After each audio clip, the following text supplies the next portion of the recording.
আসসালামু আলাইকুম। ভারতীয় ভিসা প্রত্যাশী ভাই বোনেরা, আশা করি আপনারা সকলে ভালো আছেন। আমরা আজকে খুবই গুরুত্বপূর্ণ একটা বিষয় নিয়ে কথা বলবো, যেটা আমাদের কাছে অসংখ্য আমাদের ভিসা প্রত্যাশী ভাই বোনেরা অনেকেই প্রশ্ন করছেন, এটা সমাধান চাচ্ছেন। আমি চেষ্টা করছি আপনাদেরকে এই বিষয়ে সহায়তা করার জন্য, যাতে করে আপনাদের ভিসা আবেদনটা সঠিকভাবে হয়। তো আজকের প্রসঙ্গটা হচ্ছে ইন্ডিয়ান ট্যুরিস্ট ভিসায় যে অ্যাড্রেসের জন্য যে বিদ্যুৎ বিলের কপিটা দিতে হয়, বা গ্যাস বিলের কপিটা দিতে হয়। তো এই বিদ্যুৎ বিল বা গ্যাস বিলের কপিটা আসলে আপনারা কিভাবে দিবেন এবং এর জন্য কি কি শর্ত রয়েছে। তো প্রথমে আমরা আসলে একটু দেখে নিই যে ট্যুরিস্ট ভিসার যে আবেদন ফর্মটা আছে, এখানে দেখতে পাচ্ছেন আপনার আবেদনপত্র দিতে হয়, তারপরে জাতীয় পরিচয়পত্র বা জন্ম নিবন্ধন দিতে হয়। এরপরে ইউটিলিটি বিলের কপি, অথবা ইলেকট্রিক বিল বা টেলিফোনের বিল অথবা পানির বিল। তো এই যে ইলেকট্রিক বিল, সেই ইলেকট্রিক বিলটা আপনি ধরেন, আমরা বেশিরভাগ ক্ষেত্রে 90% লোক ইলেকট্রিক বিলের কপিটাই দেই। তো এই ইলেকট্রিসিটি বিল এর কপিটা কীভাবে দেব? তো আমি আপনাদেরকে একটা উদাহরণ দিয়ে বোঝাচ্ছি। যেমন এটা দেখেন, এটা আপনার পল্লী বিদ্যুতের একটা বিলের একটা কপি। তো এটা বাংলায় লেখা।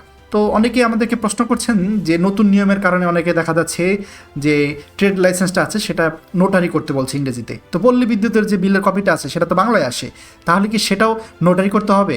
না, এটা নোটারি করতে হবে না। আপনি আপনার পল্লী বিদ্যুতের যে বিলটা কপিটা রয়েছে সেই কপিটা ফটোকপি দেবেন, এবং এইখানে যে অ্যাড্রেসটা দেওয়া রয়েছে যেমন ঠিকানা দেখতে পাচ্ছেন, চাটমোহর পৌরসভা, আপনি এখানে ইংরেজিতে লিখবেন চাটমোহর পৌরসভা অথবা মিউনিসিপ্যালিটি কমা দিয়ে চাটমোহর কমা পাবনা। আপনি ঠিকানার ঘরে এই জিনিসটা লিখবেন, তাহলেই আপনার এটা হবে। ওকে, তাহলে আপনাকে আর কোনো রকম কোনো সমস্যা হবে না।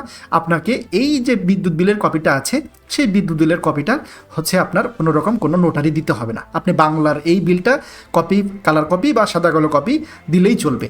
তো যারা ঢাকাতে থাকেন, যাদের নেস্কোর বিদ্যুৎ বিল আসে বা ডেস্কোর বিদ্যুৎ বিল আসে, যেমন এখানে দেখতে পাচ্ছেন ইংরেজিতে দেওয়া থাকে, সেগুলো বেশিরভাগ। যেমন এই যে অ্যাড্রেস দেওয়া আছে খালপাড়া কমা তেঁতুলিয়া, আপনি জাস্ট এইটুকু লিখবেন খালপাড়া কমা তেঁতুলিয়া, আপনার এই বিদ্যুৎ বিল এটা হয়ে যাবে। এটাই আপনি জমা দিতে পারবেন কোনো রকম কোনো সমস্যা ছাড়াই, কারণ আপনার বিদ্যুৎ বিলে যেটা আছে আপনি সেটাই দিবেন। মনে রাখবেন, বিদ্যুৎ বিল আপনি ধরেন ঢাকার একটা বাসায় ভাড়া থাকেন, এখন আপনার নিজের নামে বিদ্যুৎ বিল নাই। এই যে যেমন দেখতে পাচ্ছেন আপনার এই বিদ্যুৎ বিলটা শ্রী অধীর কুমার সরকার, কিন্তু আপনার নাম ধরুন মৃত্যুঞ্জয় সরকার, অথবা আপনার নাম ধরুন তারেক মিয়া। তো আপনি কি তাহলে এই বিদ্যুৎ বিলের কপিটা দিতে পারবেন? আপনি ধরেন এই শ্রী অধীর কুমার সরকারের বাসায় ভাড়া থাকেন, হ্যাঁ আপনি পারবেন। মূলত এই বিদ্যুৎ বিলের কপিটা এই জন্য নেয়, বা ইউটিলিটি বিলের কপিটা এই জন্য নেয়, এটা প্রমাণ করে যে আপনি এই ঠিকানায় থাকেন। আপনি বর্তমানে যে ঢাকাতে আছেন অথবা চিটাগাঙে আছেন বা যে ঠিকানায় আছেন, সেটা প্রমাণ করার জন্য আপনি এই বিদ্যুৎ বিলের কপিটা জমা দিচ্ছেন। তো এই জন্যই মূলত আপনাকে বিদ্যুৎ বিলের কপিটা দিতে হবে। তো আপনি যদি নেস্কোডটা দেন সেটাও চলবে, ডেস্কোডটা দেন সেটাও চলবে, আপনি যদি এই পল্লী বিদ্যুতের কপি দেন সেটাও চলবে। ইভেন আপনি যদি এই পানির বিল যেটা, অথবা গ্যাসের লাইনের বিল যেটা বাংলায় লেখা থাকে, হাতে লেখা থাকে, সেটাও আপনি দিতে পারবেন যদি সিল স্বাক্ষর সহ থাকে, কোনো সমস্যা ছাড়াই। টেলিফোনের বিলও আপনি দিতে পারবেন। তবে মনে রাখবেন, যে কোনো ইউটিলিটি বিল আপনার যেটাতে অ্যাড্রেস দেওয়া আছে আপনি সেটাই জমা দিতে পারবেন, তবে সেটা অবশ্যই 3 মাসের মধ্যে হতে হবে। 3 মাসে পুরাতন দিলে চলবে না, ক্ষেত্র বিশেষে 6 মাসেও নেয়, তবে 3 মাসের মধ্যে দেওয়াটাই সব থেকে বেটার। এখন আপনাদেরকে আরেকটা বিষয় আমি বলবো, যে আপনারা অনেকেই দেখা যাচ্ছে, এই জিনিসটা আমার বলা উচিত না, তারপর আমি বলে দিচ্ছি, আপনারা অনেকে দেখা যাচ্ছে ঢাকাতে আবেদন করতে চান, কিন্তু আপনার বাসা ধরেন রাজশাহী। ঢাকাতে আবেদন এই জন্য করতে চান কারণ ঢাকাতে 2 থেকে 3 দিনের ভিতরে ভিসা কনফার্ম হয়ে যায়, কিন্তু রাজশাহীতে 15 দিন সময় লাগে, সিলেটে 12-14 দিন লাগে, তো সময় বেশি লাগে, এই জন্য ঢাকাতে অনেকে আবেদন করতে চান। তাহলে আপনি কী করবেন? আপনার ঢাকাতে থাকা যে কোনো বন্ধুবান্ধব, আত্মীয় স্বজন বা যে কারো কাছ থেকে একটা বিদ্যুৎ বিলের কপি নেবেন, সেটা আপনার বিদ্যুৎ বিল হিসাবে, ঠিকানা হিসাবে ব্যবহার করবেন। তবে আপনি যদি চাকরিজীবী হয়ে থাকেন, আপনি তো অবশ্যই আপনার এখানে দেখেন যে পেশার প্রমাণপত্র দিবেন, তাই না?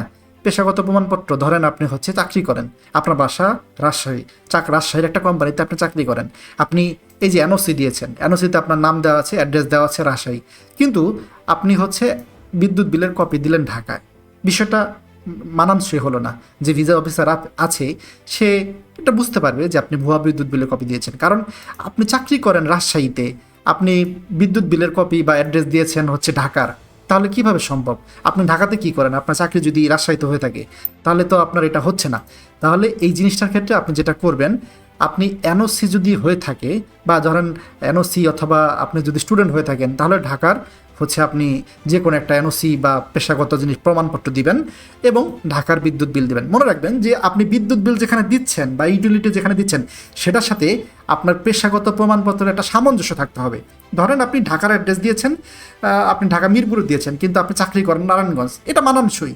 অথবা ধরেন আপনি চাকরি করেন হচ্ছে আপনি গাজীপুর চাকরি করেন, মিরপুর ঠিকানা দিয়েছেন, সেটাও মানানসই।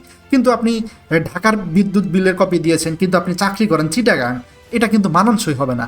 এই ক্ষেত্রে আপনার ভিসা রিজেক্ট হওয়ার সমূহ সম্ভাবনা আছে।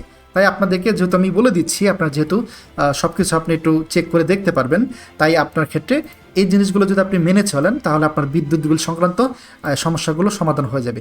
আপনি বিশ্বাস করেন বা না করেন, এই যে আমাদের ভিসা রিজেক্ট হয়, ভিসা রিজেক্ট হওয়ার 30-40% মেন কারণ থাকে হচ্ছে এই বিদ্যুৎ বিল এবং এনওসি। তো বিদ্যুৎ বিল এবং এনওসি যদি কেউ ঠিক মতো দেয়, তার ভিসা প্রায় অর্ধেক হয়ে যায়। তো এই জিনিসটা আপনারা অবশ্যই মাথায় রাখবেন। দয়া করে ভিডিওটা সবার সাথে শেয়ার করুন। আমাদের চ্যানেলে নতুন হলে অবশ্যই চ্যানেলটিকে সাবস্ক্রাইব করবেন। ভালো থাকবেন। আসসালামু আলাইকুম।